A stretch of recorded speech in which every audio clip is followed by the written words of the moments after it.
Good. Okay, hi everyone. I know a couple of more folks are trickling in as we speak. In case you didn't notice yet, Future Generations is trying one of Zoom's latest features, which is an automatic transcription at the bottom of our window here. We're trying to use it in all our courses. Hopefully this will help keep track. It seems to be doing a pretty decent job so far, and then it will also populate in our recording, which will be nice for the folks who want to review where we're at in the lesson. So I'm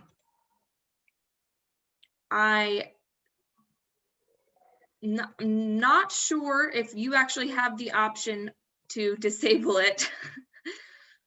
If it's bothersome, let us know and we can troubleshoot. At least how it's showing up for me, Rosie, is that I have the option to turn it on and off. Okay, good. So you should, at the bottom of your screen, be able to turn it off if you do not want it there.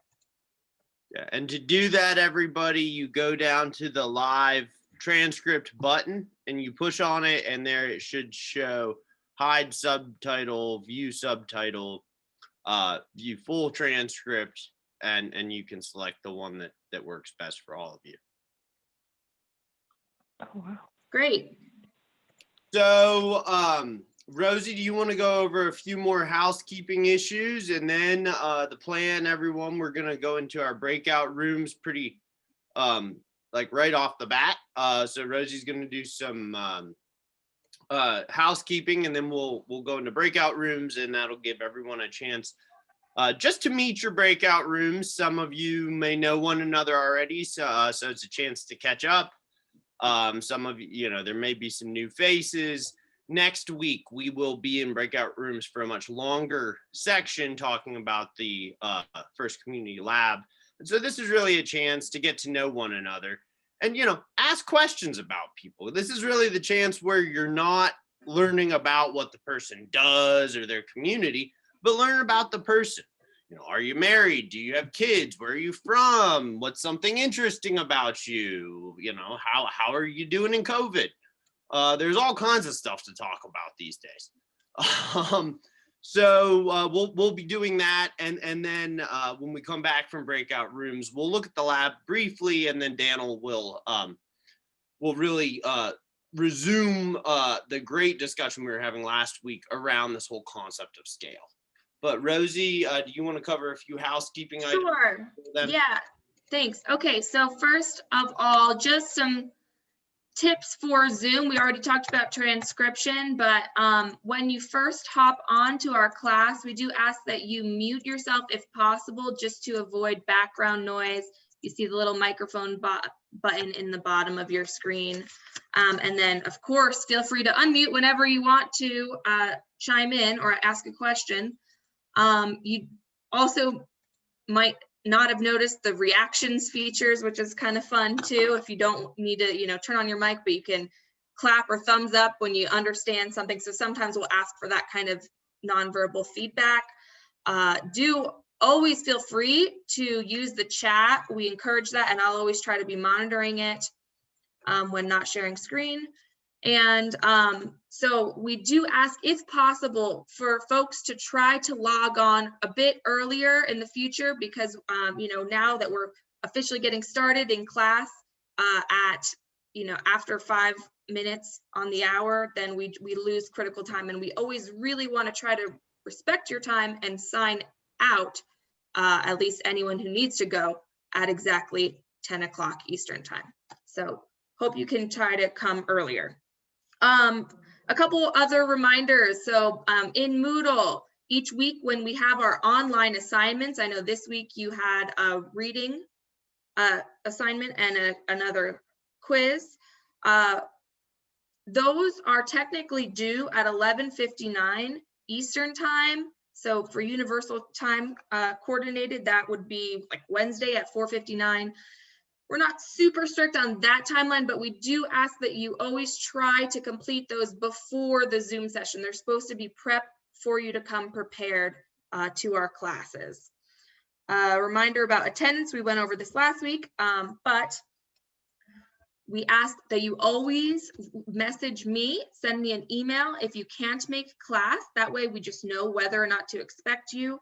And then you will always have that option of making up the attendance point by reviewing the YouTube recording and then posting on our course forum. There's a open thread on this topic for attendance makeup where you can post a couple of paragraphs reaction to the content. So you don't need to summarize necessarily, but what thoughts and questions are coming up for you, or what else would you like to share with your classmates? And then finally, just want to put a plug in for office hours on Mondays, every Monday from 12 to 1 p.m. Eastern time. Do check what that is in your local time zone. I hold open office hours. I didn't have any visitors this past week, but it's early on in the semester. I hope to see a lot more of your faces. And always reach out to me if you've got any questions, because I'm happy to arrange for another time that suits your schedule, as well as directly after class. So I'm going to be quiet for a moment and get our breakout room set up. If Daniel or Luke have anything else to add, or if anyone has any questions, do please let us know now. I just would want to echo a few things Rosie said. And the key here is really the course communications. We are obviously, especially those of you who took last ACC 601 last semester, we're very aware and sensitive to COVID and how uncertain things are right now. And we will really work with you as best we can to make sure that the assignments work for you, and that this is a course for all of you. But we cannot meet you where you are if we don't hear from you. And so when we don't hear from you, we just kind of assume that everybody is either keeping up or just missing the work. The one thing I would also mention, and you may know this from your other classes, is that we have been having some issues with the Moodle desktop app. We were very excited to launch that this semester, and that obviously was something that came from Moodle, but they've been updating and adding so many features to it that, at least for the time being, it seems like it has not been necessarily working and syncing up with the live website. So if you are working through the Moodle app and something is not working, please do make sure to check the web-based version, the learn.future.edu, as whatever you see on the actual website Moodle version of the course is the real course. If there's something showing up on the Moodle app one way and then on the Moodle site a different way, the reality for the course is whatever is showing up on the learn.future.edu site. So those are the only 2 points I just wanted to echo. And Rosie, are we all set with breakout rooms? Just about. We got a couple more people joining, so give me a moment. Okay. And so today, just as Rosie gets the breakout room set up, this will be a quick opportunity, as we said, just to get to know folks, introduce yourselves, reintroduce yourself, find out a bit about one another. We will only be in breakout rooms for a short period of time today, but the thought is that get to know one another this week so that next week you can really begin talking about your assignments together. Yeah, okay. We are ready to go. So these folks should be in your breakout rooms. Of course, some more people might appear next week as we have more people attend. So just enjoy the conversation, and we'll see you all back in about 10 minutes. You should now be getting an invitation, a pop-up on your window to join your breakout room.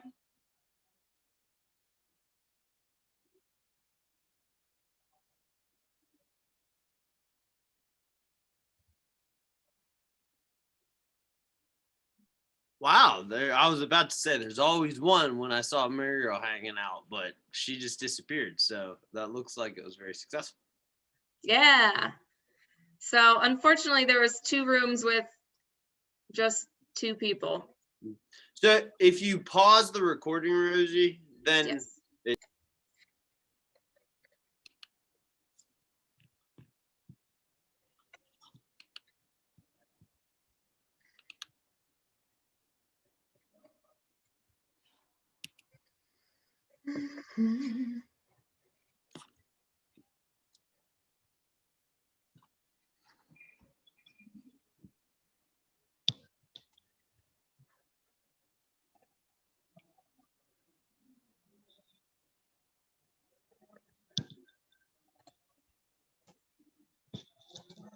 It's so nice to see people. Here I'm looking at Muriel, and it's so good to see you. And Nociade and my hair. I just everybody. I just see your faces. It means just so much to me. This is really exciting. I know Miriam we meet many times. Yeah, but the more we see, for those of you who've been in classes, it's like meeting an old friend. I mean, I can't meet you in real life, but it's so good, especially some of you I haven't seen for years. It just makes me happy. Mhm. So welcome back, everyone. Thank you. And in one moment we'll be jumping to our to the real content of today's lesson. But I wanted to quickly say that I hope it was you all had nice conversations, got reacquainted, got acquainted with your breakout room members. And as I mentioned, next week we will be spending a much larger, not the whole class, but a much larger chunk of time in breakout rooms. And specifically, we're going to be looking at our community lab. So that means between this week and today and next Wednesday, please do get in and really familiarize yourself with the first community lab if you have not already done so. And so as you can see, this is it. And specifically next week with your breakout rooms, make sure you've really started step 1. And that is begun to identify at least 3 seeds in your community. And the whole point here is, Luke, make your screen larger so we can read it, please. Yeah, that's not gonna work. So I'll just stop the share and say that go in and familiarize yourself with the community lab. And because the point of this assignment is the broader point here is to analyze 3 different seeds. In the next assignment, we're going to ask you to pick one, but we don't just want an analysis of 1 seed. We don't want you to come and say, I already know what I'm going to do. Because the whole point of this assignment, and we'll really talk about this next week, is to analyze something's potential to grow. And its potential for growth is not purely dictated on which one is doing the best right now. It is not purely dictated on which one you are most passionate about or is everyone's favorite. Because as Daniel and I were just talking when you all were in your breakout rooms, we were talking about timing being important. And a lot of this course, to understand the complexity of scaling something up, really has to do with understanding what are the conditions around it in order to be able to grow, and really understanding what will be the limitations or enhancements to a seed's ability to grow. And so what we want you to do is come prepared for your breakout rooms next week, really having identified some seeds. And so you can begin to talk and explore them with your breakout rooms, because the remainder of this assignment is going to have you really analyze both their strengths and weaknesses. And that's it. We're not going to ask you to pick one.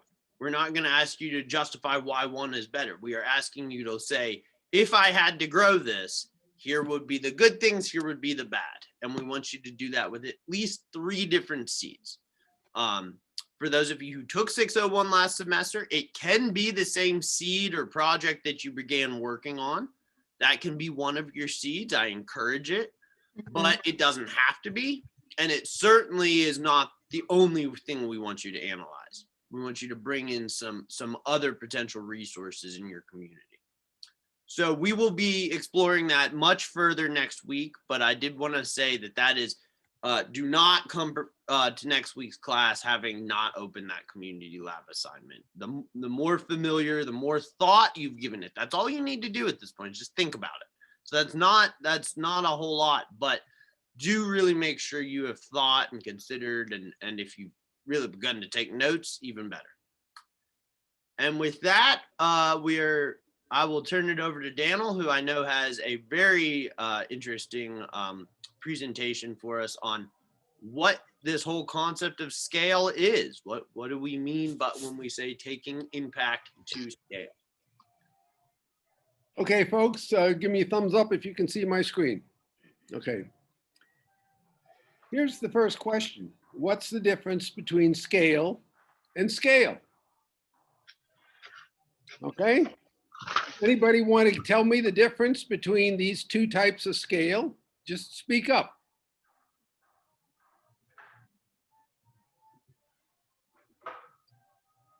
I think the first one is referred to the seed scale approach, and the second one is just a simple scale. Brilliant. Thank you.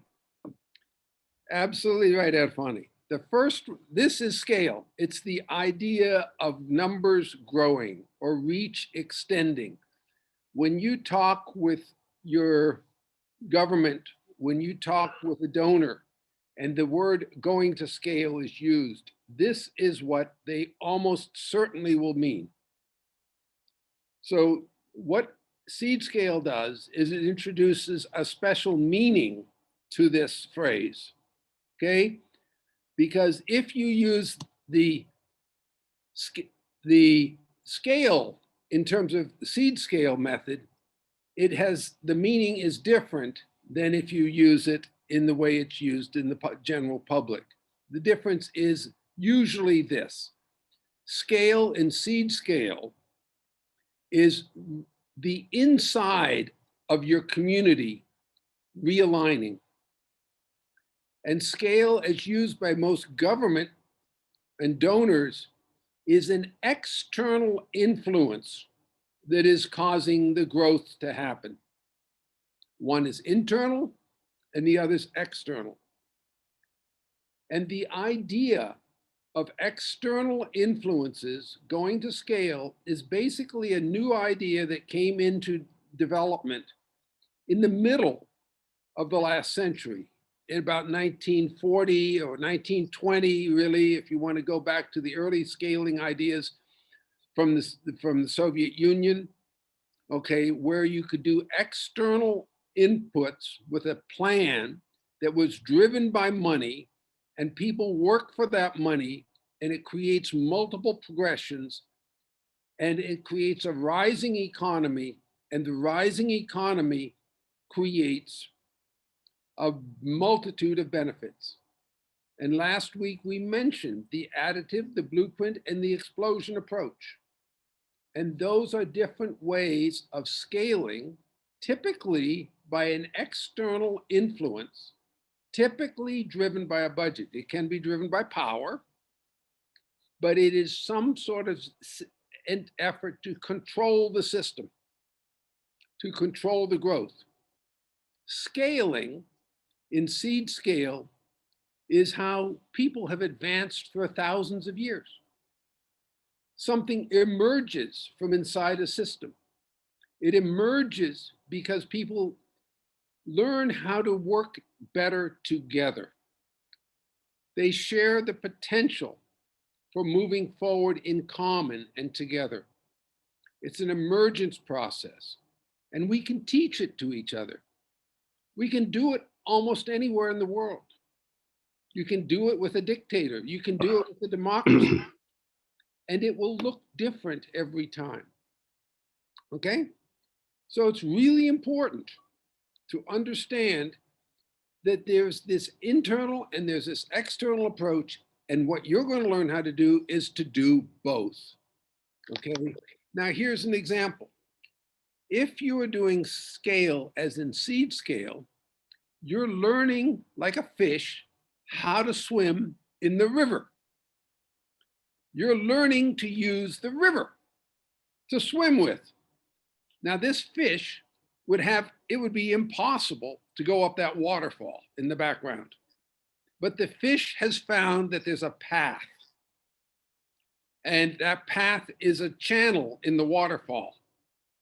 And it is using that channel. Your job is to look at the river of your community that's moving and to find the path. Okay? If you're going to scale in seed scale. However, if you're using the traditional system where you are in a city and you're finding an input, you can't change the whole city. You're not the mayor of the city. Okay, you can't change the thing, but you can perhaps plant a garden in the city. And that garden can cause other people to come and to grow. And that can be the beginning of a seed that is working but it is an input that you've made in the system. Now, here's another example. It's how you partner with that process. If you're doing scale within seed scale, you're partnering with the community.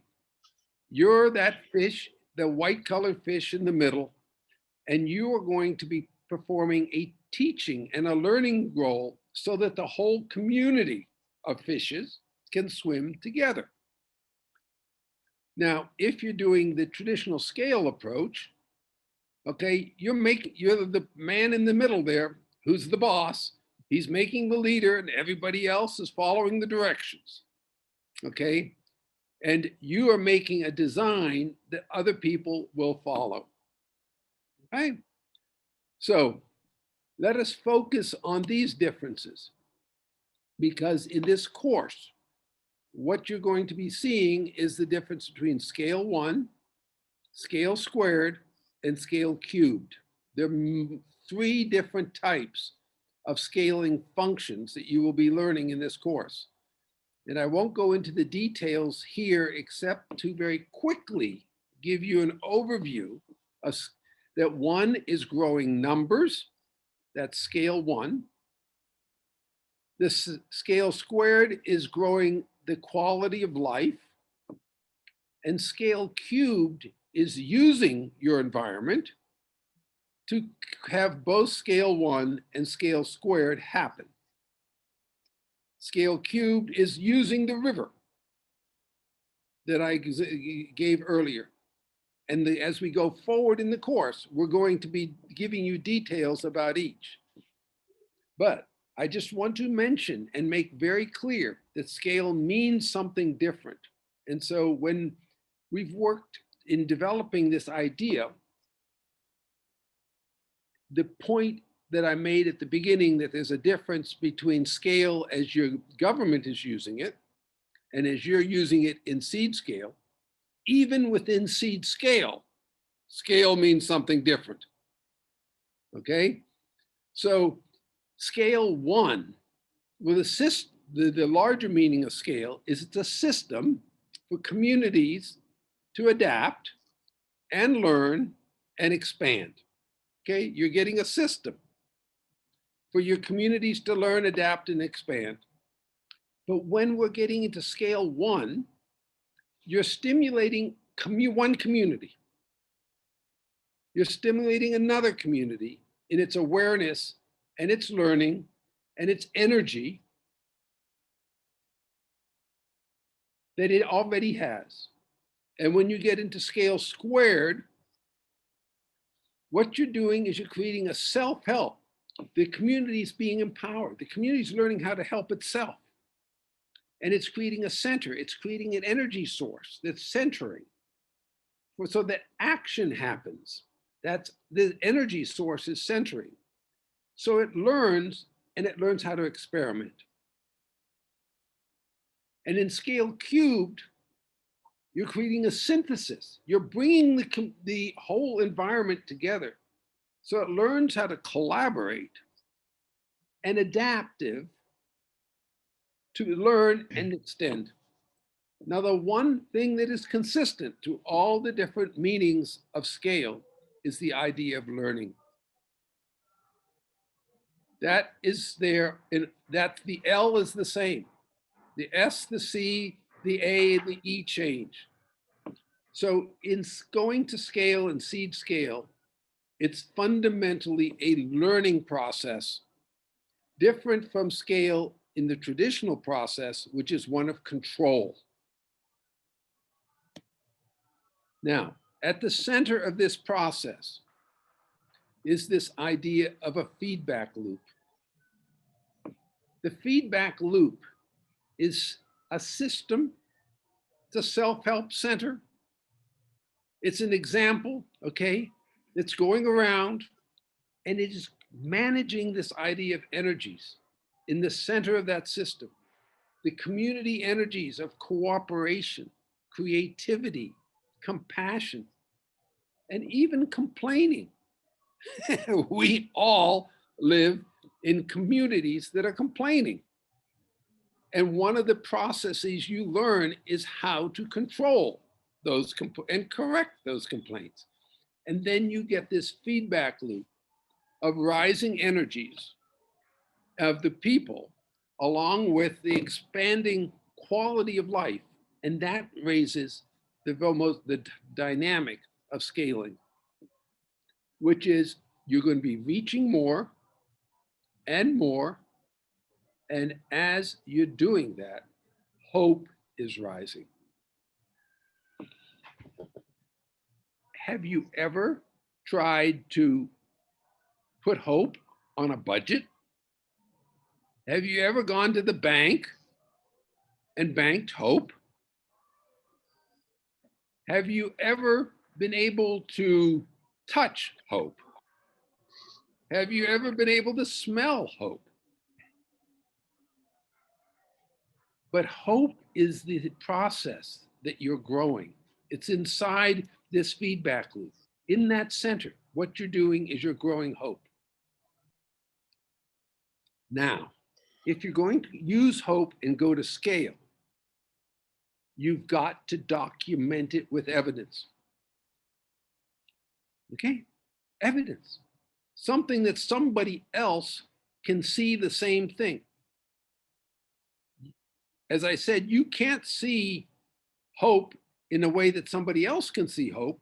Hope is coming from your eyes. But evidence is the idea of being something that somebody else can go and document and see. So you need in this course, if you want to get a good grade, you're going to be providing evidence. We don't want to hear I think statements. I think everybody's happier.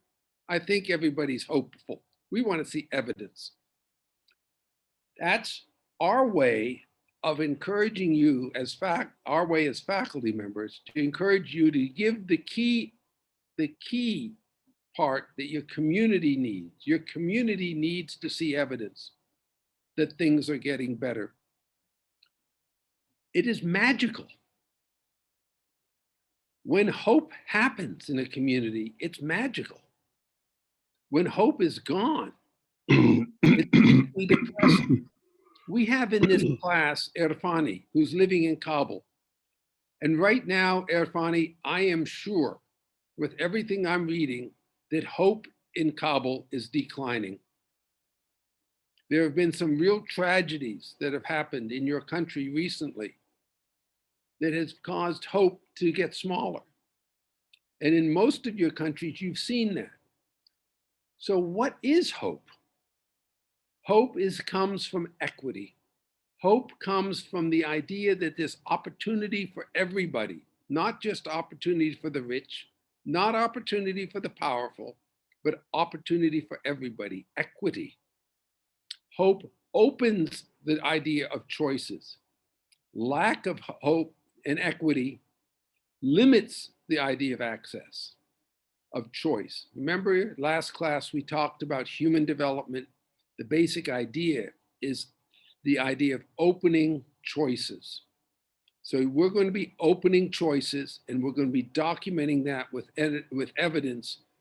And what comes is the gathering of everybody to see that there's a potential for generating a better future. And this is what seed scale is. Seed scale is your community, the seed in your community. And this week, your lab assignment, as Luke noted, is to find 3 seeds in your community. That's what you're doing this week. 3 seeds that can create hope. And then the seed scale process that you will be using gives 4 principles, 7 tasks, 5 criteria, and goes through 3 scales of scaling up. And that's what this class is going to be. So in the next few minutes, I want to review some of these. The 4 principles. Where to start. That's your lab work for this week. To find the seeds. Okay, you start.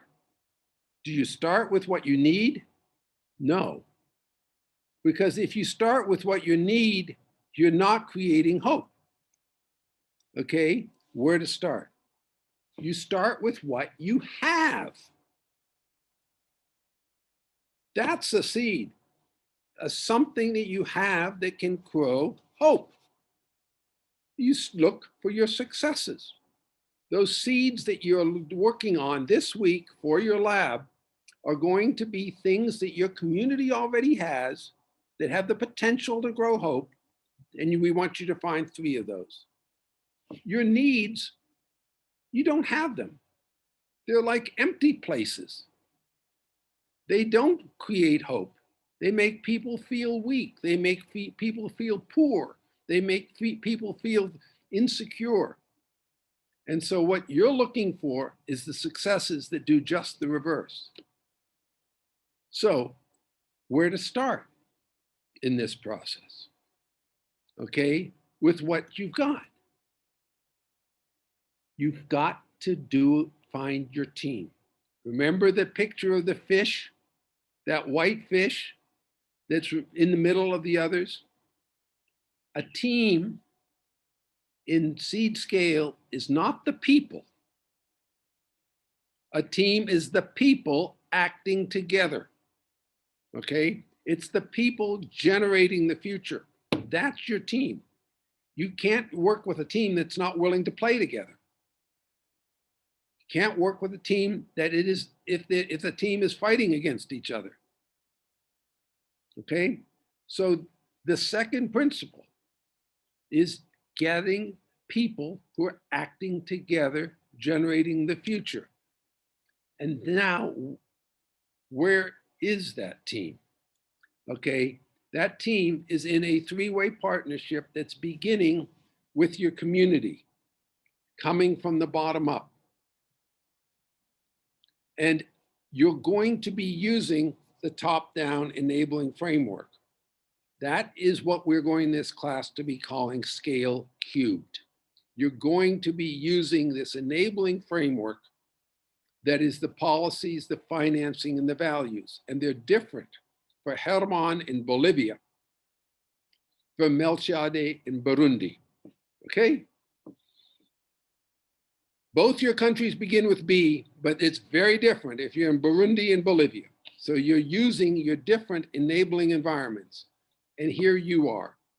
You're coming in from the outside with ideas and mentorship because remember, the one thing that all scale has in common is learning. And you're doing this learning process, whether it's in scale 1, scale squared, or scale cubed, so that you can go forward together. Then your community with rising hope. Now, how do we decide? This is the third principle that we're trying to figure out. And the answer is that we use evidence. And this is what you're going to provide in this course to get a good grade, but more importantly, this is what you're going to provide in life. You don't want to use your power because then you'll be in a fight. And most people lose their fights. I promise you. I may have power, I may be the president of the university, but if I try to use my power, my faculty is going to be fighting with me. Okay? I've got to be using evidence.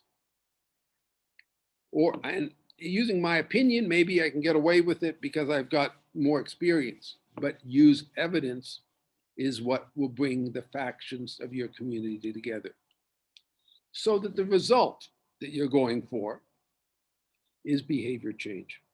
Behavior change's other meaning is our community going forward together.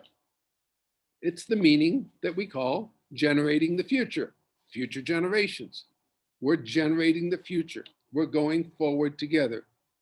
And to do this, you've had this before. I'm just reminding you, you begin with task number 1, creating a local coordinating committee. And then you do task number 2, which is identifying past successes. Or you could start with past successes.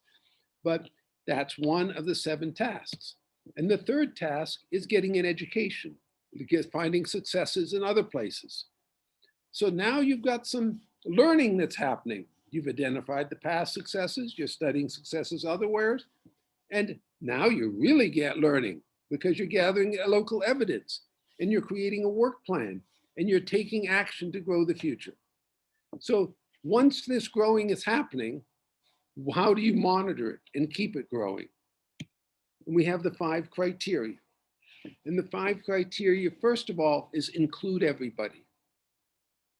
Include everybody. Gender, men, women, wealth, rich, poor, ethnicity, all the ethnic groups, because then you're going together. And you're going to go for sustainability, not just of the environment, that's important, but also finance. And then you'll be advancing holistically in balanced development.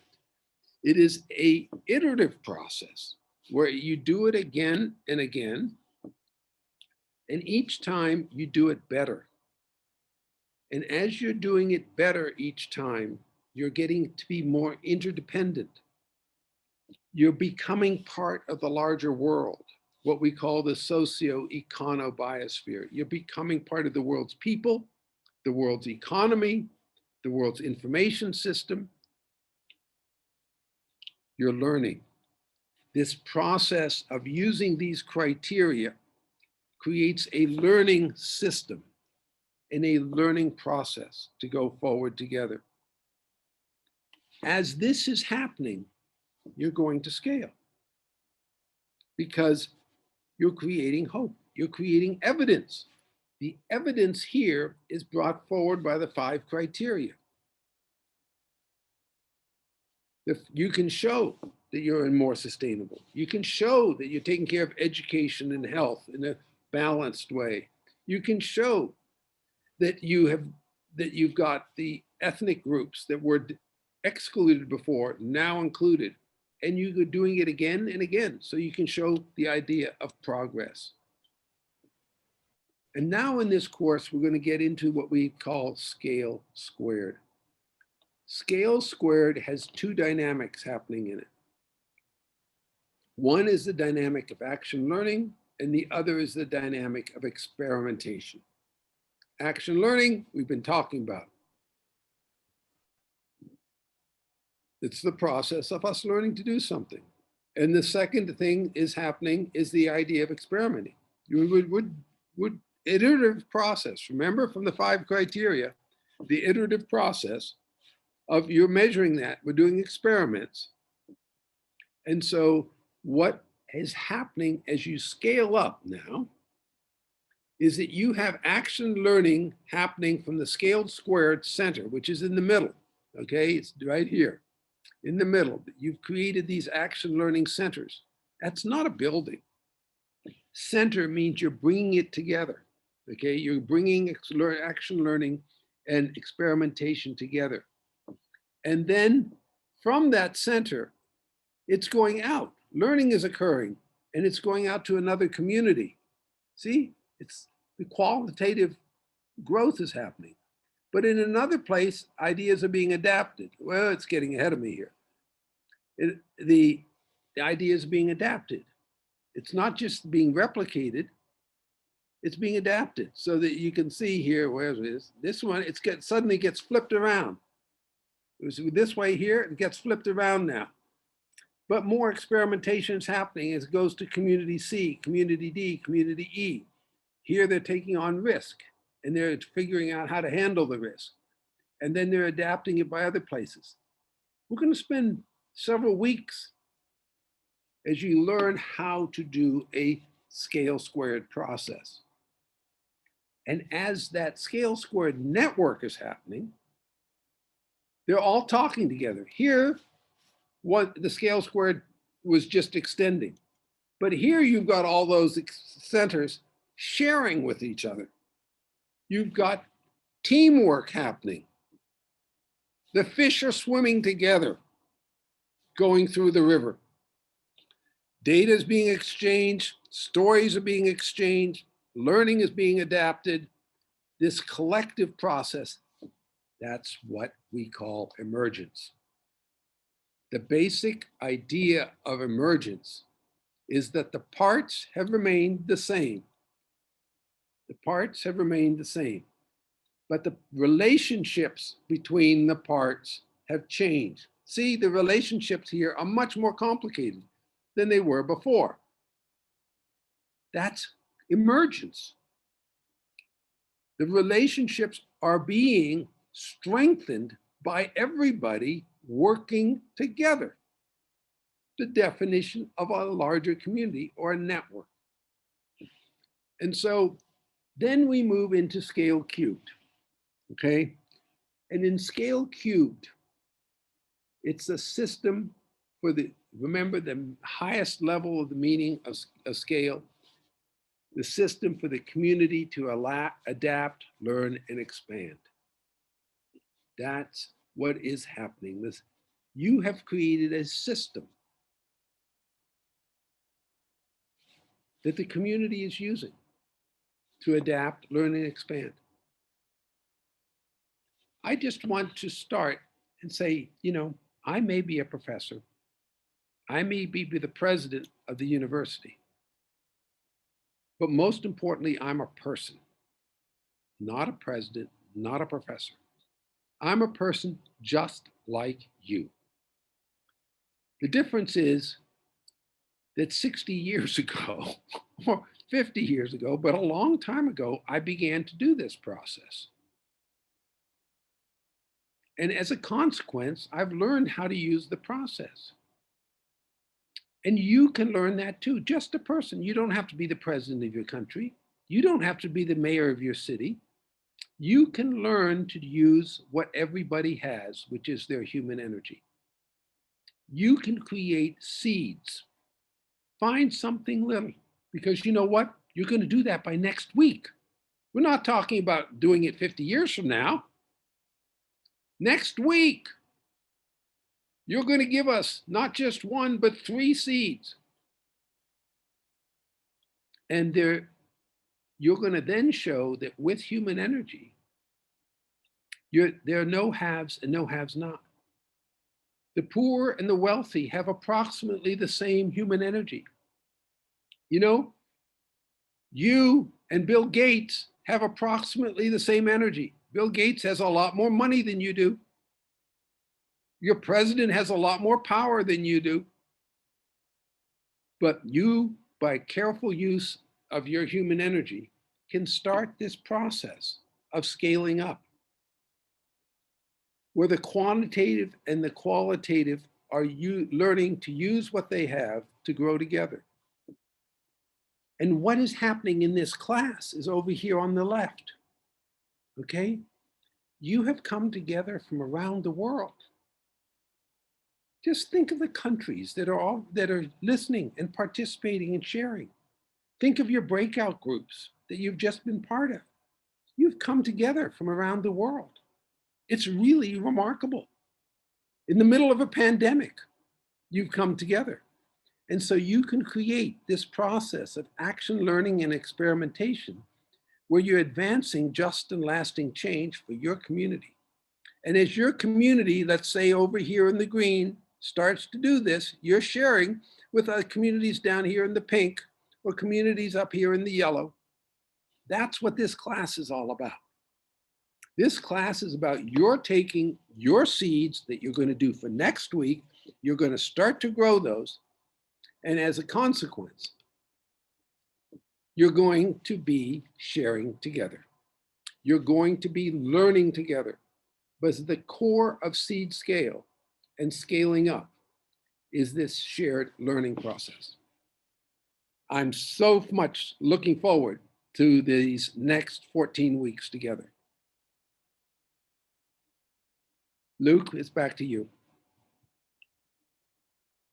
Well, thank you, Daniel. And I think we are pretty much at time as in keeping, I know Rosie is certainly planning to stay around for another half an hour and can as a kind of short mini office hours. So if you have specific questions about the class and assignments, do stick around. Also, Daniel and I are available to continue chatting if there are specific questions. I will just say that obviously that today's lecture in particular is a very 10,000 mile high view of this course. And so I am sure if a lot of this, we're introduced a lot of ideas, don't be concerned if you're going around saying, okay, what scale 1, scale squared? We will be spending the whole course really mastering the difference between those dimensions and what all those acronyms mean. And certainly we will be having a chance to delve into them. And the important thing really comes back to what I will say in closing is the really unique aspect of scale versus going back to Daniel's first slide of the two versions of scale is, are you just talking about growing numbers, getting more people involved, right? And that is where when people say, well, it's scaled up, is it normally only talks about extending to large numbers of people. And the very unique thing about scale as we use it, capital scale with all capital letters as an acronym, is this unique idea that growth in numbers occurs because you are improving the lives of people. You are creating qualitative improvement. And as people's lives are getting better, more people are joining the movement. That those two come back together. Meher, you can build upon on the very seeds that you identified, but so if you have those same movements, Meher has asked a question about the upcoming lab assignment. So you can still use the same community seeds. You would obviously need to redocument them or update your documentation of them, given that those seeds will have progressed and are in a different place. The assessment for them now is different than they would have been 6 months or a year ago whenever you last took the course. But you can certainly, if your community has continued to work on those, then that is only further evidence that those are valid seeds. But knowing that we're now a minute over the official ending time of class, for those of you who need to go, thank you very much for coming today.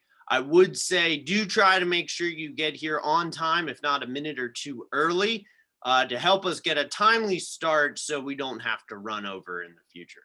Thank you, everybody. Have a great day.